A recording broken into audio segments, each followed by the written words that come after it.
Alguien preguntó en Twitter cuál había sido la experiencia más rara usando Grindr. Muchos respondieron con anécdotas ligeras. Estas también son anécdotas, pero rozan lo prohibido, lo tabú, el morbo y lo que casi nunca se dice.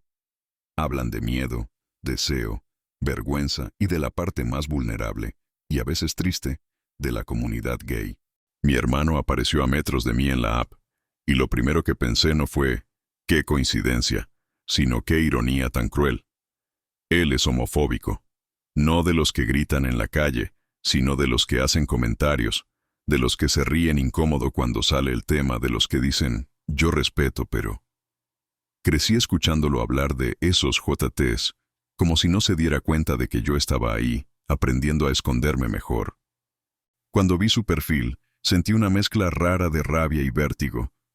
No tenía foto de cara, pero lo reconocí por detalles mínimos, una frase que siempre usa, una foto con su habitación de fondo, y lo peor vino después.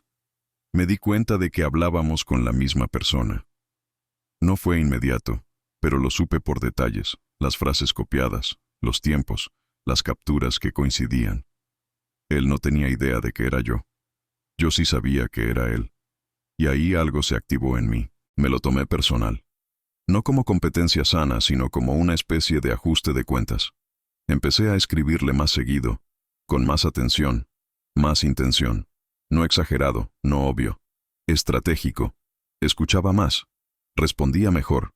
Me mostraba disponible sin parecer desesperado. Sabía exactamente qué decir porque yo ya había estado del otro lado muchas veces. Cuando la persona eligió verme a mí, sentí una satisfacción rara, casi sucia. No porque me hubiera preferido, sino porque, sin saberlo, estaba prefiriéndome sobre mi hermano. Cerré la cita rápido y lo invité a mi casa. Elegí el día y la hora con cuidado. Sabía que mi hermano estaría cerca. Sabía que podía pasar por ahí. Estábamos dentro, en la sala. Todo era casual, normal, sin drama. El tipo estaba conmigo porque quiso. Eso era lo importante. Todo avanzó normal. Cuando ya estábamos juntos, concentrados en lo nuestro, escuché la puerta. No el timbre. La llave. El sonido familiar de alguien que entra a su propia casa sin pedir permiso. El tiempo se estiró. Nadie habló. Yo no me cubrí ni me expliqué. No porque fuera valiente, sino porque ya no había nada que explicar. Él dio un paso atrás, cerró la puerta con más fuerza de la necesaria y se fue. El encuentro fue normal. No fue extraordinario ni intenso, pero yo lo viví con una carga que no tenía que ver con deseo, sino con victoria. Saber que, por una vez, yo había sido elegido. Yo. El que siempre se callaba. Después no volví a hablar mucho con esa persona. No me importó. Lo que me importaba ya había pasado. Y eso es lo que más me incomoda admitir. No estaba buscando conexión. Estaba buscando ganarle a alguien que nunca supo que estaba jugando. Si llegaste hasta aquí, no fue por casualidad. Suscríbete y activa las notificaciones para formar parte de este espacio donde nadie explica demasiado y nadie interrumpe. Ahora continúa. Yo hablé durante meses con alguien que nunca quiso verme. No fue intenso, fue constante. Y eso es lo que da más vergüenza. Todos los días había mensajes. No grandes conversaciones, sino ese goteo diario que te va ocupando el espacio mental sin que te des cuenta. Yo ya sabía a qué hora se conectaba. Sabía cuándo estaba aburrido. Sabía cuándo me iba a contestar solo con un jaja y cuándo se iba a desaparecer. Lo patético no es que nunca nos viéramos. Lo patético es que yo organizaba mis días por si ahora sí. Me arreglaba aunque no tuviera planes. Cancelé otras citas porque pensaba que si estaba ocupado y él por fin decía que sí, yo iba a quedar como el que no pudo. Yo fingía ser relajado mientras estaba completamente pendiente. Cada vez que yo proponía vernos pasaba algo, siempre algo. Yo reaccionaba como alguien muy comprensivo. No pasa nada. Otro día. Entiendo. Hasta que un día le dije, con cuidado, que ya no tenía mucho sentido seguir hablando si nunca íbamos a coincidir. Me respondió, «Ay, no empieces». Y yo pedí perdón. Eso es lo que más me da lástima. Cuando desapareció, no lloré. Me dio pena ajena de mí mismo. como si me hubiera visto desde afuera esperando algo que nunca estuvo sobre la mesa. Todo empezó sin saber quién era. Eso es lo que vuelve todo más difícil de acomodar en la cabeza. Hablábamos en la app como hablan dos desconocidos que no tienen nada que perder. Al principio fue ligero, casi bromista. Luego empezó a cargarse. Comentarios que ya no eran casuales. Insinuaciones más directas. Yo me sentía cómodo porque, en ese espacio, no había historia, no había apellido, no había familia. Solo un perfil sin cara y una conversación que se volvía cada vez más intensa. Con el tiempo empezamos a hablar de cosas sexuales sin rodeos. No de forma poética ni cuidada. Directo. Crudo. Nos mandábamos mensajes largos, describiendo lo que nos provocábamos, lo que nos haríamos cuando por fin nos viéramos. Yo escribía cosas que nunca diría en voz alta, con una seguridad que solo te da creer que nadie te conoce de verdad. Llegamos a mandarnos videos. No voy a entrar en detalles, pero eran lo suficientemente claros como para acelerar todo. Había urgencia, impaciencia. Esa sensación de estar a punto de algo que lleva semanas construyendo en la cabeza. Nos decíamos que ya queríamos vernos, que no aguantábamos más la espera. Yo le contaba, sin pudor, lo que tenía pensado hacerle cuando nos conociéramos. Él respondía igual. El deseo ya no era abstracto, era concreto, casi inevitable. Cuadramos una fecha, un lugar, algo sencillo. Yo llegué con esa mezcla de nervio y anticipación que solo se siente cuando llevas demasiado tiempo imaginando a alguien. Miraba alrededor buscando una cara que no conocía, hasta que la reconocí. Era él, mi tío, la persona con la que había pasado tardes familiares, comidas, conversaciones normales. El mismo con el que yo había escrito cosas que ahora me parecían imposibles de haber salido de mí. No dije nada. No lo confronté. No hubo escena. Saqué el teléfono, bloqueé el perfil ahí mismo y me fui. Caminé sin rumbo un rato largo, con el cuerpo todavía acelerado, tratando de entender cómo dos mundos que nunca debieron tocarse se habían cruzado así. Después no volvimos a hablar, ni en la app ni en la vida real. Pero algo quedó torcido para siempre, porque no fue solo descubrir quién era, fue saber todo lo que nos habíamos dicho antes de saberlo, y eso no se borra con un bloqueo. Acepté algo que no quería solo para poder irme, y lo peor fue que, una vez ahí, cada segundo se sentía más difícil de cortar que el anterior. Desde que empezó, supe que no estaba cómodo. No era solo nervio. Era una sensación constante de estar fuera de lugar, como cuando te sientas en una silla que cojea y no sabes si se va a romper. El contacto se sentía torpe, desfasado, como si nuestros cuerpos no estuvieran de acuerdo con lo que estaba pasando. Yo respondía tarde, mal, con movimientos que no eran míos. Sonreía cuando no tenía ganas. Decía sí con la cabeza mientras por dentro pensaba ya basta. Cada vez que pensaba en levantarme y decir que no, algo me detenía. La idea de que hacerlo ahí, en ese punto, iba a empeorar todo, que iba a incomodar, a tensar el ambiente, a volverlo impredecible. El tiempo se estiró. Todo se sentía demasiado cercano, demasiado caliente, demasiado lento. Yo estaba presente solo a medias. Mi cabeza estaba en otra parte, contando minutos, calculando cómo terminar sin provocar una reacción. Mi cuerpo seguía, automático, cumpliendo con lo mínimo, como si ya supiera que lo importante era llegar al final sin que nada explotara. Hubo un momento en el que sentí una incomodidad física muy clara, casi dolorosa, y aún así no dije nada. Pensé, aguanta un poco más y ya. Esa frase me dio asco en el instante en que la pensé, pero fue la que me mantuvo ahí. No era placer, era resistencia. Cuando por fin se acabó, no hubo alivio inmediato. Me levanté con cuidado, como si un movimiento brusco pudiera cambiar algo. Me vestí rápido, sin mirar mucho. Al salir, el aire de afuera me pegó distinto. Caminé varias cuadras sin rumbo, con el cuerpo todavía tenso, repasando cada momento y preguntándome en qué punto exacto había decidido que mi incomodidad no valía lo suficiente como para detenerlo todo. No me pasó nada grave. Y aún así, algo se quedó atorado en mí. Desde entonces, cada vez que recuerdo esa noche, no pienso en lo que pasó, sino en lo fácil que fue convencerme de seguir cuando ya no quería. y eso es lo que más me cuesta tragar. Empezamos a hablar un día cualquiera. Yo estaba en casa, con el ruido normal de siempre, la rutina puesta como fondo. No buscaba nada específico, solo distraerme un rato. Él escribió primero. Mensajes simples, sin urgencia. Me gustó que no apurara nada. Ese mismo día me propuso vernos. Dijo que podía pasar.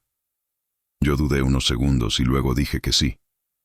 No porque fuera una buena idea, sino porque estaba solo y porque, en ese momento, la casa se sentía demasiado silenciosa. Le di la dirección sin pensarlo mucho. Cuando tocó el timbre y abrí la puerta, me sorprendí. No de manera exagerada, no con un sobresalto. Fue más bien un reconocimiento lento. Lo conocía, no de la app, de la vida, de un contexto donde jamás lo había colocado así. Nos quedamos mirándonos un segundo que pareció largo. Nadie dijo, oye. Nadie dio marcha atrás. Yo me hice a un lado para que pasara. Él entró. La casa no estaba preparada para eso. Había cosas fuera de lugar, fotos, objetos que contaban otra historia, y aún así seguimos. El silencio estaba lleno de cosas que no íbamos a nombrar. Lo que pasó después no fue torpe ni apresurado, fue cuidadoso, medido, como si ambos supiéramos que el riesgo estaba ahí y quisiéramos estirarlo un poco. Bajábamos la voz cuando escuchábamos algo afuera. Parábamos un segundo, escuchábamos y seguíamos. Esa tensión nos mantenía atentos, conectados. La casa, mi casa, se volvió parte de todo, no como escenario neutro, sino como algo que podía delatarnos en cualquier momento. No voy a entrar en detalles. Lo importante es que lo disfruté, no a pesar del peligro, sino con él presente todo el tiempo. Saber dónde estaba, saber lo que estaba poniendo en juego, hizo que cada momento se sintiera más intenso, más real. Cuando se fue, cerré la puerta con cuidado. Me quedé un rato quieto, escuchando el sonido normal de la casa volver poco a poco. Miré alrededor y todo seguía en su lugar. Y eso fue lo que más me movió. Entender que podía pasar algo así en el mismo espacio donde construí otra vida, y que una parte de mí no solo lo permitió, sino que lo quiso así. Me quedé cuando ya no estaba disfrutando. No pasó de golpe. Fue una incomodidad que creció lentamente, como una alarma que decides ignorar. El silencio era pesado. El ambiente se sentía mal, pero no lo suficiente como para justificar irme sin explicación. Pensé varias veces en levantarme. No lo hice. Me convencí de aguantar un poco más. Cuando salí, sentí algo muy parecido a una tragedia pequeña. No porque hubiera pasado algo, sino porque me di cuenta de que había elegido no cuidarme solo para no incomodar a otro. El perfil sin foto me estaba haciendo catfish, y yo lo sabía desde muy temprano. Lo sabía por las excusas, por las fotos prometidas que nunca llegaban, por las historias que no cuadraban. Y aún así, seguí. Estaba desesperado. No por sexo, sino por sentir que alguien me quería lo suficiente como para quedarse. Me hablaba bonito. Me decía cosas exactas. Cosas que parecían diseñadas para mí. Yo me aferré a eso como quien se aferra a una mentira cómoda. Cada día me decía que mañana ya iba a mandar una foto. Cada día encontraba una razón para no hacerlo. Yo fingía creerle. Me convertí en cómplice de mi propio engaño porque aceptar la verdad significaba volver a estar solo. Cuando desapareció, no sentí enojo. Sentí un vacío horrible, como si incluso la versión falsa de alguien hubiera sido mejor que nada. Me dio miedo pensar en lo poco que necesité para convencerme. No pensé que no iba a salir de ahí hasta que lo vi de frente.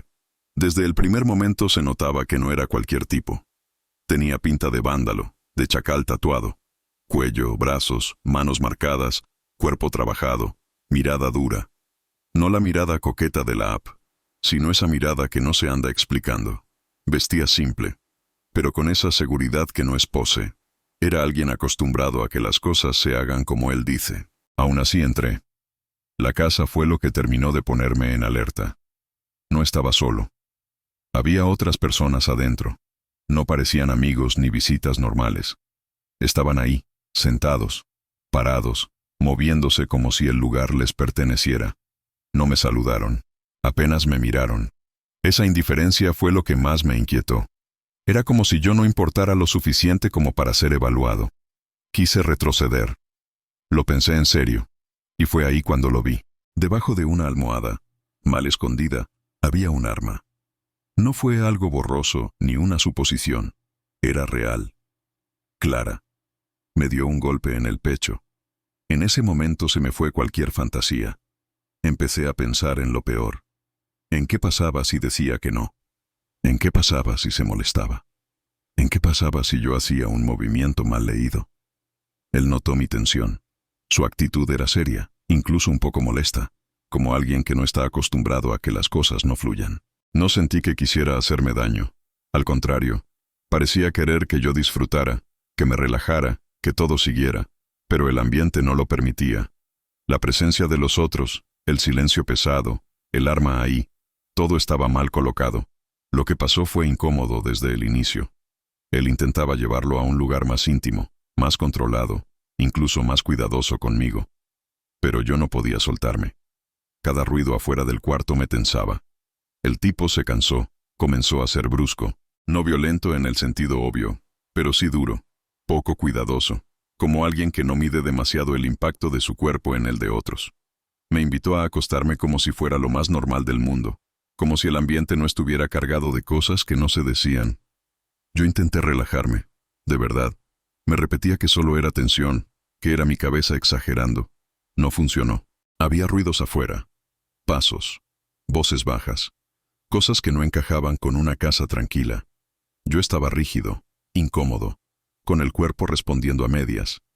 Él seguía serio, concentrado, como si todo estuviera bajo control. Yo no sentía eso. Sentía que estaba en un lugar donde no tenía ninguna ventaja. De pronto se activaron radios, no una, varias.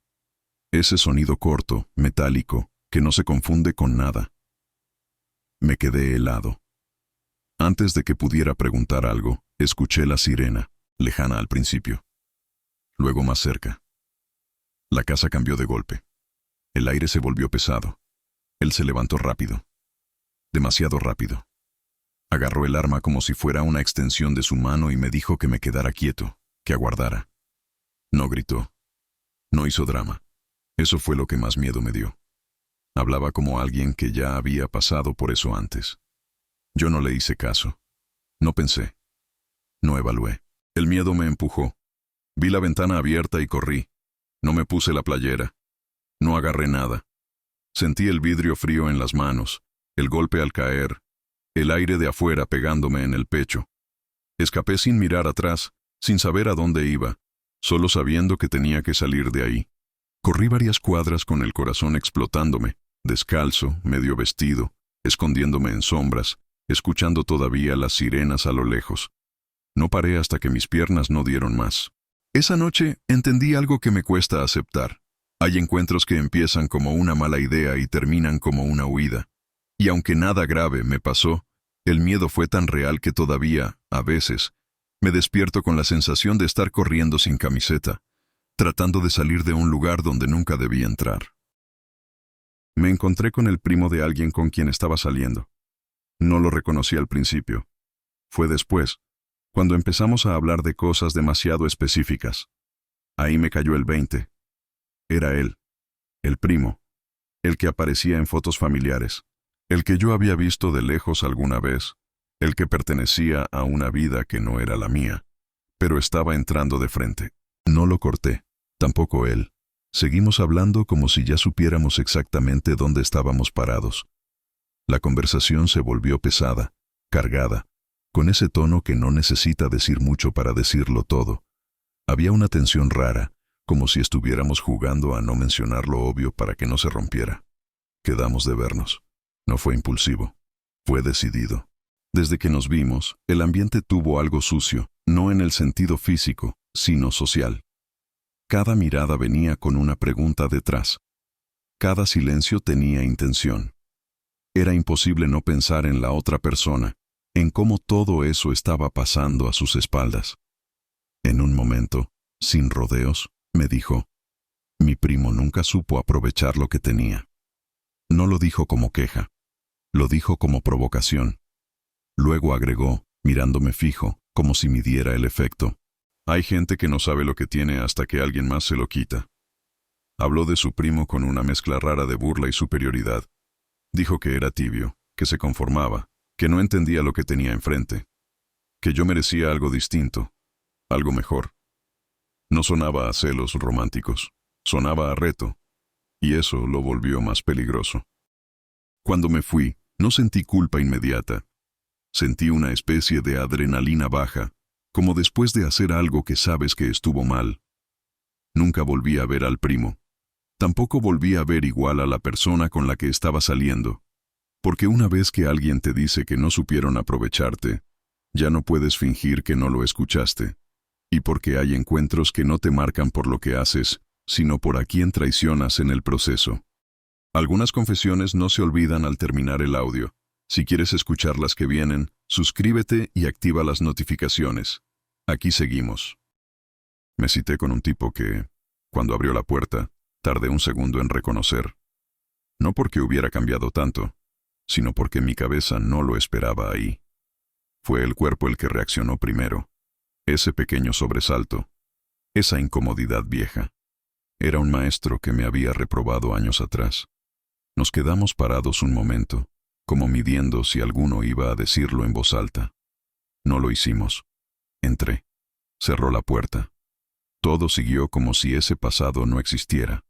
Pero estaba ahí, metido en el aire. Empezamos hablando de cosas normales. Trabajo, horarios, tonterías.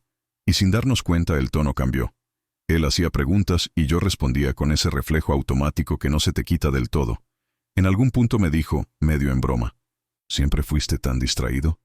Yo me reí y contesté sin pensar. Depende. ¿Me va a bajar puntos por eso?